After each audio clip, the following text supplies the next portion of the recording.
क्या हिना साहब की मजबूत स्थिति से लालू यादव और तेजस्वी यादव का सपना टूट रहा है? क्या सिवान लालू यादव और नीतीश कुमार के हाथ से छूट रहा है? नमस्कार, मैं श्वेता और आप देख रहे हैं न्यूज फॉलेशन। इन दिनों ये बातें बिहार के राजनीतिक गलियारों में चल रही है।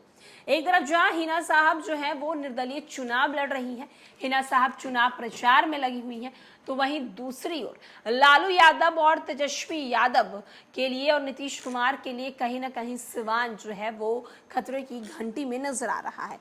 दरअसल आपको बता दें कि हिना साहब निर्दलीय इस बार लोकसभा चुनाव सिवान से लड़ रही हैं। सिवान लोकसभा का चुनाव त्रिकोणीय संघर्ष की ओर बढ़ता चला जा रहा है। जदयू ने रणनीति बदलने पर अपनी सेटिंग सांसद कविता सिंह को बेटिकट किया और कुशवाहा जाति के आने वाले विजय लक्ष्मी कुशवाहा को उम्मीदवार बनाया। राजद ने पूर्व विधानसभा के अध्यक्ष अवध बिहारी चौधरी को लोकसभा की चुनावी जंग में उतारा। इन दोनों की सीधी जंग जो है वो निर्दलीय उम्मीदवार हिना साहब ने त्रिकोणात्मक बना दिया है। इंडिया गठबंधन की तरफ से राजद ने अवध बिहारी चौधरी को चुनावी रण में उतारा। अवध बिहारी चौधरी महागठबंधन की सरकार में विधानसभा के अध्यक्ष भी हैं। वैसे सिवान विधानसभा के अवध बिहारी चौधरी 6 बार विधायक रह चुके हैं। इसके पास लोकसभा चुनाव लड़ने का अनुभव भी है। ये उनके पहले लोकसभा चुनाव है। हिना साहब चौथी बार लोकसभा का चुनाव लड़ रही हैं। जदयू के उम्मीदवार विजय लक्ष्मी का भी ये पहला लोकसभा चुनाव है। एक तरफ जहां आपको बता दें कि हिना साहब का राजनीतिक सफर बहुत अच्छा तो नहीं जा सकता है। कई बार सांसद रहे शहाबुद्दीन की जो राजनीतिक जमीन थी, उनके निधन के बाद हिना साहब के हाथ से फिसलती दिख रही है। हिना साहब आरजेडी के टिकट पर पहली बार सिवान से 2009 में लड़ी थी। निर्दलीय उम्मीदवार ओम प्रकाश यादव से हार गई थी। 14 में लड़ी चुनाव भाजपा के उम्मीदवार ओम प्रकाश यादव फिर उनको हरा दिए और तीसरी बार जब वो 2019 में लोकसभा चुनाव लड़ी तो जदयू की कविता सिंह से उन्हें चुनाव का हार मिला।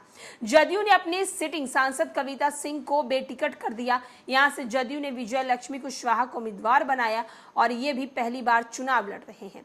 तो आप देख सकते हैं कि एक तरफ जहां हिना साहब जो हैं वो इस बार फिर से निर्दलीय चुनाव लड़ने के लिए तैयार हो चुकी हैं, लेकिन सवाल ये उठता है कि लालू यादव और नीतीश कुमार जो सिवान की सीटों को लेकर अपनी रणनीति लगातार बदल रहे हैं, रणनीति अपनी एक से एक बड़े जो है वो सेट कर रहे हैं, तो वहीं दूसरी ओर हिना साहब जो है ये सारी रणनीति को फेल करने में लगी हुई है।